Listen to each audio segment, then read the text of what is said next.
नमस्कार, मैं शून्य बोधिसत्व में आपका स्वागत करती हूँ। आज त्रिदिवसीय कार्यक्रम का तीसरा दिन है और आज का हमारा विषय है ब्रह्म ज्ञान। त्रिदिवसीय कार्यक्रम में आज मेरे साथ हैं प्रिया सिंह। मैं इनका स्वागत करती हूँ। धन्यवाद। प्रिया सिंह, जैसे कि हमने पहले दिन जो हमने किया था वो आत्मज्ञान किया था जी। तो आत्मज्ञान में आपको क्या समझ आया? आत्मज्ञान से मुझे यही समझ में आया कि खुद को जाना। हाँ, स्वयं के बारे में जानना आत्मज्ञान है। और स्वयं के बारे में क्या जाना आपने? स्वयं के बारे में मैंने जाना कि अनुभव करता हूँ। मेरा होना ही सत्य है। मेरा होना ही सत्य है। हाँ, के अलावा, मेरे होने के अलावा जो कुछ भी है वो सब मिथ्या है। हाँ जी। और दूसरे दिन था माया का ज्ञान। माया के ज्ञान में आपने क्या जाना कि मैं कौन हूँ, इसके अलावा जो भी सारी चीज़ें हैं वो सब मिथ्या है। ये है माया का ज्ञान। आज तीसरा दिन है, आज है ब्रह्म ज्ञान। ब्रह्म ज्ञान में हम क्या जानेंगे कि पहले हमने जाना था कि मैं सिर्फ हूँ और मेरे अलावा जो भी चीज़ें हैं वो सब माया है। अब आज हम ये जानेंगे एकता का ज्ञान। एकता का ज्ञान का मतलब है कि ये माया और ये मैं, हम अलग अलग नहीं हैं, हम एक ही हैं और हम ही परमात्मा हैं। अच्छा। अस्तित्व जो है वो एक ही है। अस्तित्व का मतलब है जो है। चित्त द्वारा अस्तित्व दो भागों में विभाजित हो जाता है। एक हो जाता है उसका प्रकट भाग जो कि जगत है, माया है। एक अस्तित्व का है अप्रकट भाग जो कि आत्मन है, अनुभव करता है। अब ये अनुभव करता और अनुभव अभी हमें अलग लगते हैं। आज हम जानेंगे ये दोनों ही अस्तित्व का भाग हैं और दोनों ही एक है जो कि अस्तित्व है। ठीक। अभी जैसे आप हैं, अभी जो आप देख रहे हैं, मुझे देख रहे हैं, मुझे आप देख पा रहे हैं जी। तो आप हैं अनुभव करता। आपके लिए मैं हूँ अनुभव। अब हम जानेंगे कि सब एक कैसे है, सब एक ही क्यों है, जिसे अद्वैत कहते हैं, अस्तित्व कहते हैं। तो अभी आप मुझे देख पा रहे हैं सिर्फ इसलिए क्योंकि आप पंचभौतिक इंद्रियों से मुझे अनुभव कर रहे हैं जी। ये बताइए कि आप में और मुझ में दूरी कितनी है? थोड़ी सी ही दूरी है। कितनी थोड़ी सी? 5-6 प्लान।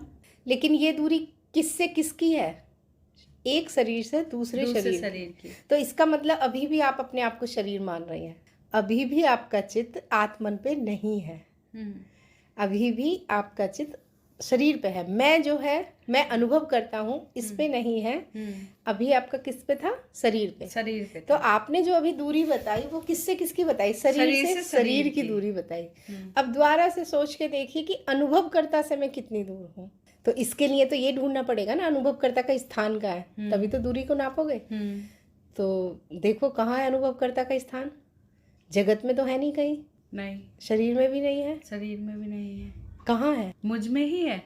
अनुभवकर्ता का कोई स्थान ही नहीं है और क्योंकि उसका कोई स्थान नहीं है इसीलिए ये भी कह दिया जाता है कि वो सब जगह है।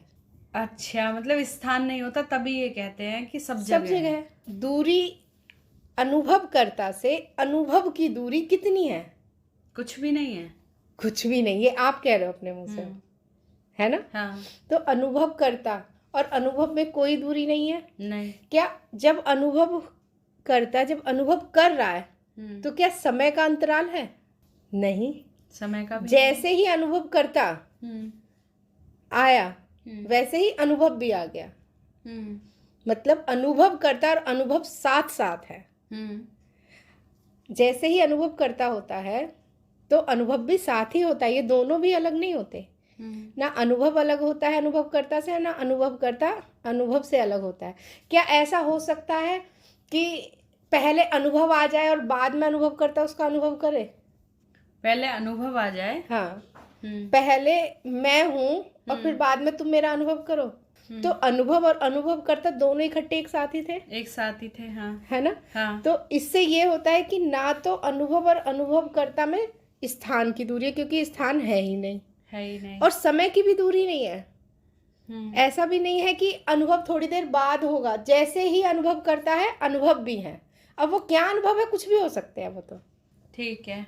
तो एक हमें ये समझ में आया कि अस्तित्व के ही दो भाग हैं, एक अनुभव करता और एक अनुभव। अनुभव करता अदृश्य है, जिसे हम देख नहीं सकते, अप्रकट है, और प्रकट जो है वो जगत का भाग है। और अस्तित्व का तत्व जो है वो क्या है? अस्तित्व का तत्व, फिर अभी आप बैठे हैं, आंख बंद कर ली तो आंखों से, इंद्रियों से दिखने वाली चीज खत्म, अनुभव खत्म, इंद्रियों से दिखने वाले अनुभव खत्म, है ना, बाकी के इसी तरह से। लेकिन फिर भी आंख बंद करने पे भी अंधेरा तो दिख रहा है, हाँ। तो इसका मतलब अनुभव और अनुभव करता फिर एक साथ है, मतलब अनुभव और अनुभव करता अलग नहीं हो सकते। दृश्य कुछ भी अलग हो जाए, व्यक्ति, स्थान, वस्तु, ये वो कुछ भी, लेकिन दोनों एक साथ ही होते हैं, उनमें कोई दूरी नहीं है, दोनों साथ साथ ही होते हैं। और इनमें ना तो कोई दूरी भी नहीं है, दोनों एक साथ प्रकट होते हैं, और एक साथ अगर नहीं है तो एक साथ ही नहीं होंगे, लेकिन ऐसा हो ही नहीं सकता कि नहीं होंगे, क्योंकि अनुभव करता सब अवस्थाओं में है। तो इसका अर्थ ये हुआ कि अगर अनुभव करता है और अनुभव हमेशा अनुभव करता के साथ ही होता है, तो इसका मतलब अनुभव भी हमेशा है। हाँ, अनुभव भी हमेशा है, तो अनुभव करता भी हमेशा है, अनुभव भी हमेशा है, दोनों एक साथ ही हैं। अच्छा। दोनों एक साथ ही हैं, बस एक सिक्के के दो पहलू हैं। एक सिक्का लिया, उसका एक पहलू तो है अनुभव करता और दूसरा पहलू है अनुभव। ठीक है। अब आप ये देखोगे कि क्या आपके अलावा कुछ और है? नहीं, फिर तो वही चीज हो जाएगी, कोई भी कुछ भी नहीं आपके अलावा। आप सिर्फ साक्षी हैं और दृष्टा हैं, आपके अलावा कुछ नहीं है। क्या आपके अलावा कुछ, यही जगत की बात नहीं कर रही हूँ, स्वप्न में या निद्रा में या किसी भी अवस्था में, क्या आपके अलावा कुछ है कहीं भी? अब ये तो हमने जागृति पे करा, इसे थोड़ा सा स्वप्न अवस्था की तरफ चलते हैं। स्वप्न अवस्था में व्यक्ति भी होते हैं, पेड़ पौधे भी होते हैं, सड़क भी होती है, खाने पीने की चीजें, सब कुछ होती है, पूरा ऐसा ही जगह होता है, सेम जैसा कि जागृत अवस्था है। लेकिन वहां पे हमें थोड़ी सी भी देर नहीं लगती है कहने में कि ये अनुभव मिथ्या है, ये झूठ है। लेकिन जगने के बाद ना, जगने के बाद उस समय तो हमें वही सत्य लगता है, हाँ, है ना। लेकिन जगने के बाद भी एक चीज आप नकार सकते हो कि क्या आप वहां नहीं थे? नहीं थे और वहां पे अनुभव भी थे, वो अलग है कि वो अनुभव सपने के थे, लेकिन अनुभव भी थे वहां। तो अनुभव और अनुभव करता दोनों साथ में ही, हाँ, साथ में ही होते हैं, एक सिक्के के दो पहलू होते हैं ये। तो अगर जब तक अनुभव करता का अस्तित्व है तब तक अनुभव का भी रहेगा, दोनों साथ साथ ही होंगे, ये अनुभव भी और अनुभव करता भी। जैसे अगर एक हम मिट्टी का घड़ा लेते हैं, तो अगर हम घड़े को लेके आ रहे हैं तो ऐसा तो नहीं हो सकता हम मिट्टी को छोड़ आए सिर्फ घड़े को ले आए, नहीं ना, घड़े के साथ में मिट्टी भी आएगी। या अगर हम ये कहें कि इस घड़े में से सिर्फ मिट्टी ले जाए, ऐसे भी दोनों साथ साथ ही हैं। लेकिन दोनों का अगर हम तत्व देखते हैं तो बस जो मूल तत्व है वो मिट्टी है, हाँ। मिट्टी ने ही घड़े का आकार लिया, हाँ। मिट्टी ने ही गिलास का, कटोरे का या किसी बर्तन का आकार लिया है। तत्व जो है वो मिट्टी है। इसी तरह से अनुभवकर्ता का भी तत्व शून्य है। जब अनुभव और अनुभव करता दो ही चीज है, ये दोनों साथ में ही है, समय की दूरी नहीं है, स्थान की दूरी नहीं है। क्या इन दोनों चीजों के अलावा कुछ और है? नहीं, फिर तो कुछ भी नहीं है, कुछ भी नहीं है ना। और इन दोनों में भी अनुभव को हम मिथ्या कह देते हैं क्योंकि ये सत्य नहीं है। तो सत्य तो बस मैं ही हूँ, तो मैं ही सत्य हूँ, तो मैं ही ब्रह्म हूँ, ब्रह्म भी मैं ही हूँ, अस्तित्व भी मैं ही हूँ। अच्छा, हाँ, क्योंकि जब मैं ही मैं हूँ तो सब कुछ मैं ही, हाँ। अगर मुझे देख भी रहे हो तो मैं तुम्हारे लिए एक अनुभव मात्र हूँ। ये जागृति का अनुभव है तुम्हारा। सपन में किसी और व्यक्ति को देखोगे, वो उस समय का अनुभव हो गया। लेकिन एक चीज सत्य है, अनुभव करता सत्य है, मेरा होना सत्य है। तो अस्तित्व में जैसे घड़ा और मिट्टी का संबंध है, जैसे सोने का और सोने के आभूषण का संबंध है, जैसे सागर का पानी और सागर के ऊपर जो लहरें चल रही हैं, लहरें है एक तरह से अलग अलग अनुभव, और सागर क्या हो गया, अनुभव करता है एक तरह से। तो मूल तत्व क्या हो गया, हमारा पानी हो गया, हमारा है ना, कुछ भी अलग नहीं है। लहरें उठी, उसके बाद सागर में ही मिल जाती हैं, सागर ही हो जाती हैं। तो उसी तरह से अनुभव करता और अनुभव अलग अलग नहीं है, ये साथ ही हैं, जैसे अभी अगर आप आंख बंद करते हो, अभी भी अगर आंख बंद करोगे तो ये हो सकता है ये वाला अनुभव ना दिखे, अंधेरे का दिखे, लेकिन फिर भी कोई ना कोई अनुभव तो साथ में आपके है ही, साथ में है, हाँ। है ना। अनुभव करता कभी अकेला नहीं हो सकता, क्योंकि अगर वो अकेला होगा तो फिर वो अनुभव किस चीज का करेगा, हाँ। और उसका नाम ही अनुभव करता है। उसी तरह से अनुभव भी कभी अकेले नहीं हो सकते, कोई ना कोई उन अनुभवों को करने वाला भी होगा, करने वाला भी। तो अनुभव और अनुभवकर्ता एक ही हैं, एक ही समय पे पाए जाते हैं, एक ही जगह भी पाए जाते हैं, एक साथ पाए जाते हैं ये। अच्छा, अनुभव और अनुभव करता एक ही है ये। और मेरा तत्व शून्य है अनुभवकर्ता का, और मेरे अलावा और कुछ है भी नहीं यहाँ पे, क्योंकि अनुभव सारे परिवर्तनशील है, तो बस मैं ही बचे, अनुभवकर्ता ही बचा, और अनुभवकर्ता के अलावा फिर कुछ है ही नहीं। मैं ही परमात्मा हूँ, मैं ही ब्रह्म हूँ। अगर कोई और प्रश्न है आपका या कुछ और।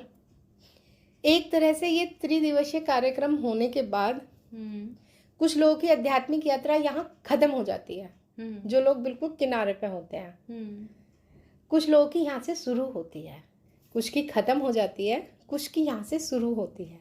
ये आप पे निर्भर है कि अब आपके चित्त में अशुद्धियाँ कितनी हैं, कि वो कितना इस अनुभवों को सत्य मानते हैं। वो जब तक आप इस दिए हुए त्रिदिवसीय ज्ञान को अपने वास्तविक जीवन में व्यवहारिक तौर पर इसका मनन नहीं करोगे, तब तक ये दूसरे का सत्य रहेगा। ये मेरा एक क्वेश्चन है, हाँ। मान लीजिए ये तीनों चीजें हमने तीन जो थी, ये सारी चीजें आत्मज्ञान और माया का ज्ञान और ब्रह्म ज्ञान जो था, हाँ। ये तीनों चीजों को हमने समझ लिया, तो हमें कैसे पता चलेगा हमारे मतलब क्या परिवर्तन रहेगा?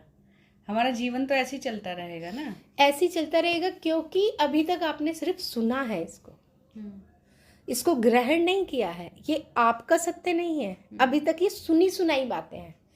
अब जो आपने सुनी है उसको आप अपने अनुभव पे प्रमाणित करो कि हाँ, जो मैंने बताया आपको वो सत्य है या नहीं है। नहीं, सत्य है। अगर आपको, अब इसमें कैसे अंतर करोगे कि सुनी हुई बातें हैं या आप अपने अनुभव से कह रहे हो सत्य है? क्योंकि अगर आप सुनी हुई बातें कह रहे हो तो ये प्रश्न उठना ठीक है, लेकिन अगर आपके अनुभव से ये निकला हुआ होता ये आंसर कि हाँ सत्य अनुभव करता ही है, जो भी है और वही ब्रह्म है, तो फिर ये प्रश्न ही नहीं उठता। फिर प्रश्न उठता कैसे? फिर ये प्रश्न उठता ही नहीं है। उठता ही कहाँ से है प्रश्न? जब तक हम अपने आप को ये शरीर समझते हैं तब तक प्रश्न उठते हैं, क्योंकि जैसे ही ये शरीर समझा, फिर इस शरीर से संबंधित पति भी आ गए, बच्चे भी आ गए, रिश्तेदार भी आ गए, पड़ोस भी आ गया, समाज भी आ गया, जाति भी आ गया, धर्म भी आ गया, सारी चीज़ें आ गई फिर इसके साथ है।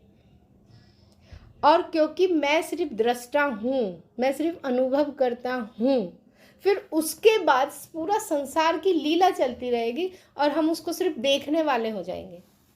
आत्मज्ञान होने के बाद ऐसा नहीं है कि हम कार्य करना बंद कर देते हैं, कर्म करना बंद कर देते हैं। कर्म करना बंद नहीं करते, वो सारे के सारे कर्म इस भाव में होते हैं कि मैं अब सिर्फ इन कर्मों को देखने वाली हूँ। मन करवा रहा है, शरीर कर रहा है और मैं दृष्टा हूँ। अच्छा, ये है स्वय चेतना में स्थित हो जाना। आत्मज्ञान के बाद स्वय चेतना में स्थित हो जाना। स्वय चेतना में स्थित होने का मतलब है मैं सिर्फ दृष्टा हूँ, मैं सिर्फ दृष्टा मात्र हूँ। और वाकई में अगर आप आधे घंटे बैठ कर इस पर मनन करेंगे तो वाकई में आप ये जानेंगे कि आप दृष्टा ही हैं, आप करता है ही नहीं। आप कितना ही कहें कि मैं कर रही हूँ, मैं कर रही हूँ, मैं कर रही हूँ, अगर आपके द्वारा ये कर्म किए गए होते, अगर आप इन कर्मों के कर्ता होते, मालिक होते, तो फिर सारे कर्म आपके अनुसार होते। हाँ, सारे कर्म आपके अनुसार तो नहीं हो रहे हैं।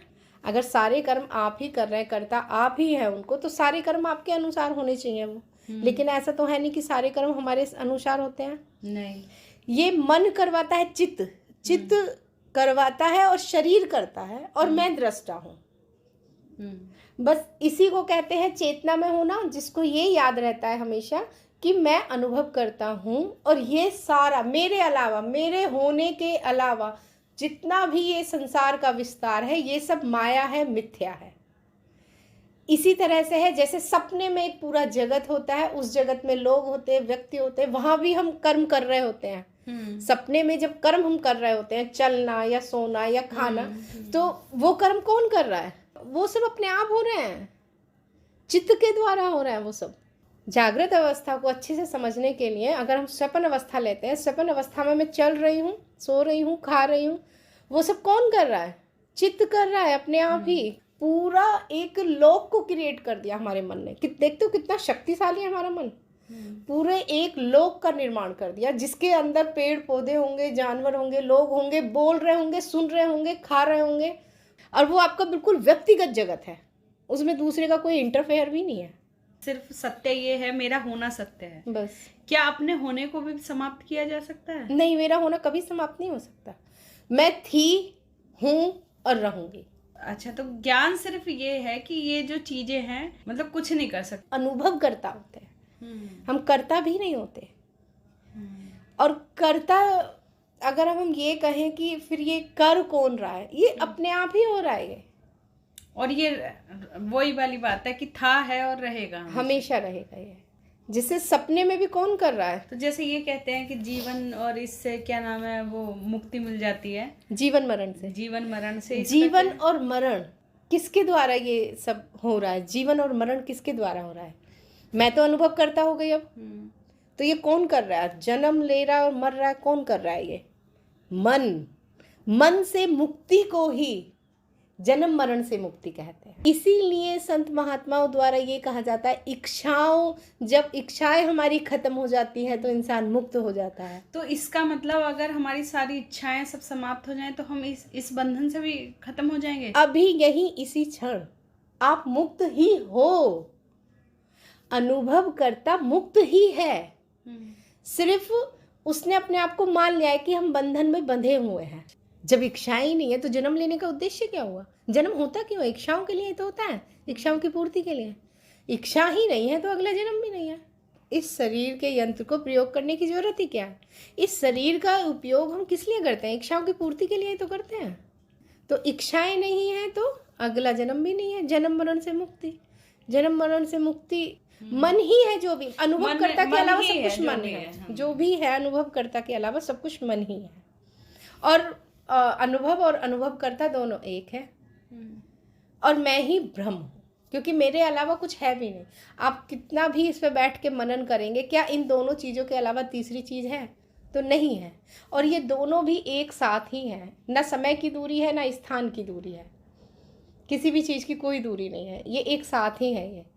और मेरा होना ही सत्य है, क्योंकि जब अगर आप एक एक अनुभव को भी हटाते चले जाएंगे तो वहाँ सिर्फ शून्यता ही है और कुछ है ही नहीं। वहाँ शून्य है, तो इसीलिए संभावनाएं इतनी है। जिस तरह मेरा होना सत्य है, इस तरह आपका होना भी सत्य है।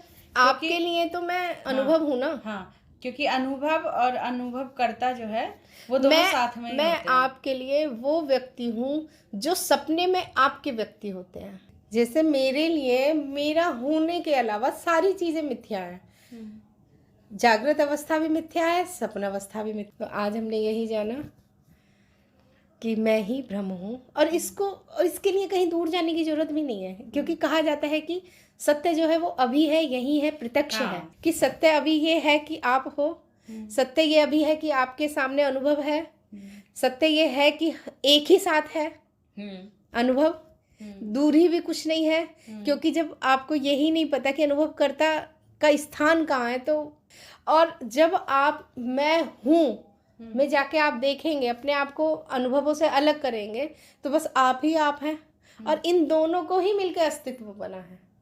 अस्तित्व में इन दोनों के अलावा कुछ है नहीं। एक अस्तित्व है जिसका चित्त एक को प्रकट कर देता है जगत, एक को अनुभव करता है, अदृश्य रखता है।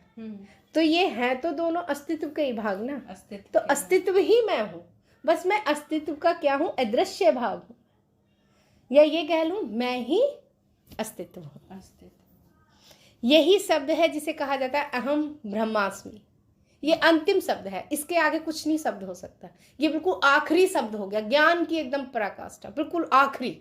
इसके बाद कोई शब्द नहीं आ सकता, कोई भी, कि मैं ही ब्रह्म हूँ। लेकिन लोगों का ये सुना सुनाया होता है, उनका अपना अनुभव नहीं होता। अब आप इसे अपने अनुभव से ये प्रूफ करो कि जो मैंने कहा है कि मेरा होना ही सत्य है, तो ढूंढो। ऐसा तो कुछ नहीं है जो आपके अलावा भी कुछ है। और बदलता ना हो हफ्ते 10 दिन 15 दिन में, ये ढूंढना कि ये तो आपको समझ में आ गया कि मैं हूँ, हर एक अवस्था में हूँ, और क्योंकि मैं बदलती नहीं हूँ, हमेशा हूँ, इसीलिए मैं सत्य हूँ, सच हूँ, मैं, मेरा होना सच है। क्या ऐसी और भी चीज है जो इसी को कहते हैं आत्मा अमर, है ना कि आत्मा मैं अजर अमर अविनाशी हूँ, मेरा कोई विनाश भी नहीं कर सकता और मैं अमर हूँ। क्योंकि तत्व ही नहीं है तो विनाश किस चीज का करोगे। अगर मैं किसी चीज की बनी होती तभी तो आप मुझे काट, उसमें से ना काटा जा सकता है ना उसमें कुछ जोड़ा जा सकता है, वो संपूर्ण है, वो पूर्ण है। मैं जो हूँ वो मैं पूर्ण हूँ, ना मेरे में से कुछ हटाया जा सकता है ना मेरे में कुछ जोड़ा जा सकता है। ये तो चित और चित की परतें हैं जो मेरे ऊपर अपने आप को खड़ी हो जाती हैं। मैं एकदम शुद्ध चैतन्य हूँ, मैं शुद्ध चैतन्य, अजर अमर अविनाशी, और मैं ही ब्रह्म हूँ। अब आप यही ढूंढो कि आपके अलावा क्या कोई और भी है जो सत्य है, अपरिवर्तनीय है और सारी अवस्थाओं में है। पहले 1 हफ्ते इस पे मनन करो कि मुझे मेरे कही हुई चीज को अपने अनुभव पे प्रमाणित करो कि हाँ, मेरे अनुसार भी जो आपने कहा यही सत्य है। कहीं ऐसा तो नहीं है कि इसके अलावा कुछ और भी सत्य हो। फिर उसके बाद आप माया के ज्ञान पे मनन करना, और फिर उसके बाद में ब्रह्म ज्ञान पे मनन करना। पहले आत्मज्ञान पे ही, फिर माया का ज्ञान, या आत्मज्ञान के बाद फिर माया का ज्ञान, और माया के ज्ञान के बाद ब्रह्म ज्ञान। इस पे मनन नहीं करोगे तो प्रश्न नहीं आएंगे और एकता का अनुभव नहीं होगा कि सब एक कैसे है, सब कुछ एक ही कैसे है। इस पे मनन करोगे, फिर प्रश्न आएंगे, फिर उन प्रश्नों के उत्तर आएंगे, फिर उसको अपने अनुभव में तोलोगे कि हाँ, जो इन्होंने कहा है वो मेरे अनुसार भी सच है या नहीं है। क्योंकि अभी जो मैंने कहा ये तो मैंने अपना सत्य कहा, लेकिन वो आपके लिए भी सत्य है या नहीं है, इसको खुद ही सत्यापित करना होगा। इसको खुद ही सत्यापित करके फिर अगर कोई आपके प्रश्न आते हैं तो ज़रूर आप ज्ञान चर्चा में पूछिए। ठीक है। और मेरे साथ इस कार्यक्रम का हिस्सा बनने के लिए आपका बहुत बहुत आभार। आपका भी धन्यवाद माँ जी। धन्यवाद। आज के त्रिदिवसीय कार्यक्रम को यहीं पे समाप्त करते हैं। धन्यवाद।